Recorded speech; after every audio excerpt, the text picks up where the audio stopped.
గారు శ్రీధర్ రెడ్డి గారు అంటే బీఆర్ఎస్ కాంగ్రెస్ ఒకటి ఎలా అవుతుంది? బీఆర్ఎస్ భారతీయ జనతా పార్టీ ఒకటి అనడానికి చాలా ఎగ్జాంపుల్స్ ఉన్నాయి. ఆల్రెడీ భారతీయ జనతా పార్టీ సీట్లు గెలవడానికి బీఆర్ఎస్ వీక్ క్యాండిడేట్లు పెడుతుంది, అది బహిరంగ రహస్యమే. లాలూచి ఉంది. ఒక భారతీయ జనతా పార్టీ జెండా కప్పుకోవటం ఒక్కటే మిగిలింది కేసీఆర్. ఇది అద్దంకి దగ్గరగా చేస్తున్న కామెంట్. నువ్వు చాలా ఆశాస్పదం ఏంటంటే అసలు క్యాండిడేట్లు లేక బీఆర్ఎస్ పార్టీ నుంచి మాజీ సిట్టింగ్ ఎంపీలను, మాజీ ఎంపీలను, జడ్పీ చైర్మన్లను, మా ఎమ్మెల్సీలను, సిట్టింగ్ ఎమ్మెల్యేలను తీసుకొని క్యాండిడేట్లను పెట్టేవాళ్ళు పక్క పార్టీని వీక్ క్యాండిడేట్ అంటే ఎట్లండి? ఒకవేళ మా దగ్గర మేము వీక్ క్యాండిడేట్ మరి ఎందుకు తీసుకొని పెట్టినారు వాళ్ళందరినీ? ఒకటి. రెండవది, భారతీయ జనతా పార్టీ తోటి అసలు లోపాయికారి ఒప్పందం ఉండాల్సిన అవసరం మాకేముంది? ఇవాళ వాళ్ళు ఏమైనా చేయాలనుకుంటే ఇప్పుడు కవిత గారి మీద కేసు పెట్టినారు, she was put in jail. తర్వాత మిగతా ఇప్పటివరకు 20 మంది బీఆర్ఎస్ పార్టీ నాయకుల మీద సిబిఐ దాడులో, ఈడీ దాడులో, ఐటీ దాడులో జరిగినాయి. ఇంకా కూడా మేము జైల్లో పెడతామంటే మేము జైల్లో పెడతామని పుంకరిస్తా ఉన్నారు. కాంగ్రెస్ పార్టీ రకరకాల కేసుల చిట్టా చెప్తా ఉంది, ఇది చేశారు అది చేశారని. ఇప్పుడు ఎవరెవరికి సహకరిస్తున్నట్టు? కేంద్రంలో ఉన్న బీజేపీ ఏమో సిబిఐ, ఈడీ, ఐటీ వాడితే రాష్ట్రంలో ఉన్నటువంటి అధికార పార్టీ కూడా పోలీసులు వినియోగిస్తోంది కదా. క్లాసిక్ ఎగ్జాంపుల్ ఏంటంటే సల్వాజీ మాధవరావు అని చెప్పి మా సోషల్ మీడియా కార్యకర్త ఒక అతన్ని, భూపాలపల్లి జిల్లా అనుకుంటా, రేవంత్ రెడ్డి గారి మీదనో కాంగ్రెస్ ప్రభుత్వం మీద ఒక పోస్టింగ్ పెట్టాడని అరెస్ట్ చేసి ఇప్పటికీ జైల్లోనే ఉన్నాడు ఆయన. ఈ రకమైన నిర్బంధం మీరు చేసుకుంటూ మేమేదో బీజేపీ తోటి ఒప్పందంలో ఉన్నామని చెప్తామేంటి? అంటే శ్రీధర్ రెడ్డి గారు దీనిపై మీరు ఇచ్చేవారని మీరు ఇవ్వచ్చు, కాంగ్రెస్ చేసే ఆరోపణ కాంగ్రెస్ చేయొచ్చు, కానీ ప్రజలు కూడా మొన్నటి అసెంబ్లీ ఎన్నికలు విశ్వసించారు కదా మీరిద్దరు ఒకటే అని. కొన్ని పరిణామాలు చోటు చేసుకోవటం, మళ్ళీ ఒక్కసారిగా ఇద్దరు కామ్ అయిపోవడం, అది కూడా కాంగ్రెస్ పార్టీ విజయానికి ఒక ఫ్యాక్టర్ గా పనిచేసింది కదా. కాంగ్రెస్ పార్టీ విజయానికి ఆ ప్రచారం పనిచేసి ఉండొచ్చు. అక్కడక్కడ కొంతమంది ఆ విష ప్రచారానికి కొద్దిగా మిస్లీడ్ అయి ఉండొచ్చు, కానీ అటువంటి పరిస్థితి ఉంటే వాళ్ళు కేసులు ఎందుకు పెడతారు? నెంబర్ 1. నెంబర్ 2, ఇక్కడ అవసరం లేదు కదా అంటున్నాను. ఇవాళ భారతీయ జనతా పార్టీకి రాష్ట్రంలో వచ్చింది 8 సీట్లు, మాకు వచ్చింది 39 సీట్లు, మాకు వచ్చింది 37.5%, వాళ్ళకు 13.4%. ఎట్లా? ఎక్కడ సీట్ షేరింగ్ ఉందా లేకపోతే ఇంకేదన్నా? ఇవంతా కాంగ్రెస్ పార్టీ వాళ్ళ లాభం కోసం చెప్పేటువంటి మాటలు. మరోవైపు బీజేపీ సేమ్ ప్రచారం చేస్తుంది, ఇది ఎప్పటికెల్లో చేస్తా ఉన్నారు.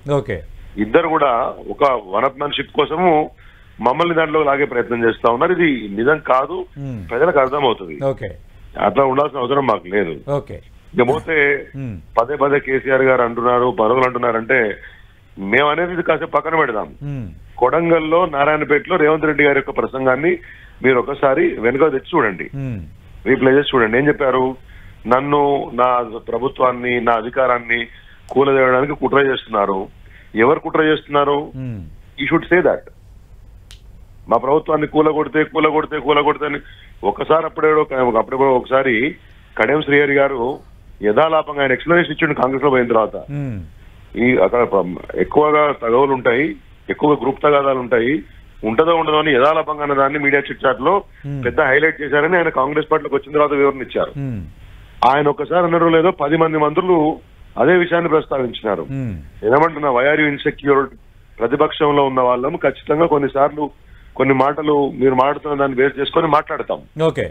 అంత మాత్రాన ఎందుకు ఉలిక్కి పడుతున్నారు? If you are strong, if you are confident, don't get panic. Panic కాకండి. ఏం కాదు, మమ్మల్ని ఎవరేం చేయలేరని మాట్లాడతారా? మిమ్మల్ని కుకటి వేలతో వేలేస్తాం, మీ పార్టీ బిల్డింగ్ ని లేపేస్తాం, మిమ్మల్ని లేపేస్తాం, అంత ఫ్రస్ట్రేషన్. మీరు కూడా ఏడాదిలో ప్రభుత్వం పడిపోతుంది, 6 నెలల్లో కూలిపోతుంది, మంత్రులు ఎవరు మాట వినట్లేదు, అలాంటి వ్యాఖ్యలు మీరు చేయొచ్చా? బీఆర్ఎస్ నేతలు చేయొచ్చా లేదా అనేది గతంలో బీఆర్ఎస్ పార్టీ చీలిపోతుంది, హరీష్ రావు గారు బీజేపీలోకి పోతారు, లేదా కేసీఆర్ కుటుంబంలో కలతలు ఉన్నాయి, కలహాలు ఉన్నాయి, ఇవన్నీ మాటలు మాట్లాడినప్పుడు, కుటుంబాల దాకా వచ్చి మాట్లాడినప్పుడు ఎక్కడ పోయింది విగేత?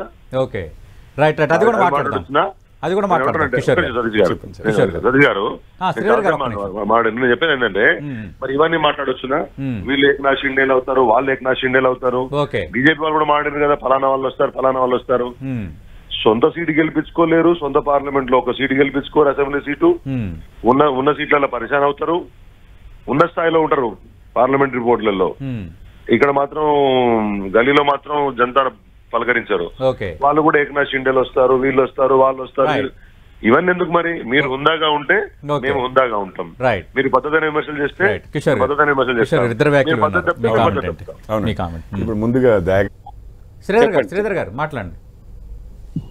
ఇప్పుడు ఒకటి దయాకర్ గారు సమర్థించుకోవాలి కాబట్టి సమర్థించుకుంటున్నాడు, కానీ పోటీ ఎక్కువగా కాంగ్రెస్ పార్టీలో ఉంటే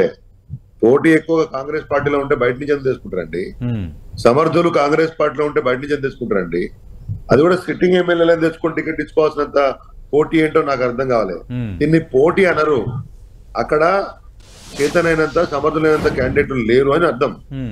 even it applies to Bharatiya Janata party also. 10 సంవత్సరాల నరేంద్ర మోదీ గారి గవర్నమెంట్ లో ఆయా సెగ్మెంట్లలో దేశం మొత్తం బ్రహ్మాండమైనటువంటి పరిపాలన కొనసాగుతుందని చెప్పేసి క్లెయిమ్ చేసిన సందర్భంలో అభ్యర్థులను తయారు చేసుకోలేని పరిస్థితి ఎందుకు నాకు అర్థం కావట్లేదు. ఇది దీన్ని నాయకత్వ లోపమా లేకపోతే ప్రణాళిక లోపమా? ఎందుకు బీఆర్ఎస్ లో ఉన్నటువంటి వాళ్ళని మాత్రమే తీసుకుపోయి టికెట్లు ఇస్తున్నారు? ఓవర్ నైట్ నిన్నటి వరకు మీరే పంపిస్తున్నారు కొందరు బలమైన క్యాండిడేట్లని. ఇది దయాకర్ గారు. ఇప్పుడు మన సికింద్రాబాద్ ఉన్నది, అనిల్ కుమార్ యాదవ్ అనుకున్నాం మేము, వీళ్ళు వస్తుందని ముందస్తుగా తెలిసేసరికి వారిని రాజ్యసభకు పంపించాల్సి వచ్చే. ఒక్క నిమిషం. కాబట్టి ఇప్పుడు చాలా చోట్ల, ఇప్పుడు సైదిరెడ్డి గారు నల్గొండల, ఆయన వ్యక్తిగతంగా అనాలని నా ఉద్దేశం కాదు, కానీ బీఆర్ఎస్ మన బీజేపీ కార్యకర్తలు నెల తరబడి జైల్లో ఉన్నారు ఆయన మీద కొట్లాడి.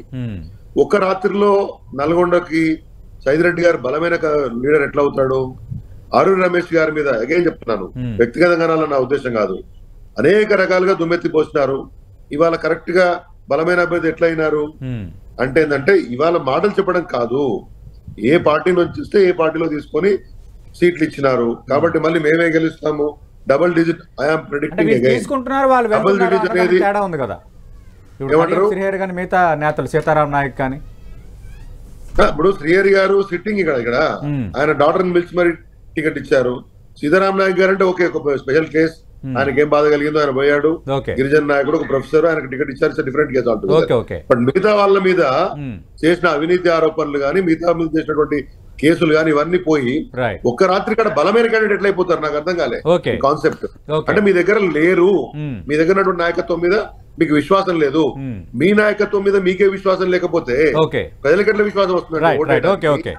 లేకపోతే మీ దగ్గర ఉంటారని గ్యారంటీ ఏమిటి? ఎండ్ ఆఫ్ ద డే ఇవాళ surprising results BRS party is going to get in the. ఇంతకుముందు కూడా చెప్పారు, నేను చెప్పాను మీకు అసెంబ్లీలో కూడా ఏం జరుగుతుందో, ఇవాళ పార్లమెంట్ లో కూడా అదే జరుగుతుంది. చూద్దాం ఏం జరగబోతుందో, ఎవరు వ్యూహాలు ఆ స్థాయిలోనే ఉన్నాయి. థ్యాంక్ యూ దయాకర్ గారు, థ్యాంక్ యూ శ్రీధర్ రెడ్డి గారు, థ్యాంక్ యూ కిషోర్ గారు. మరోవైపు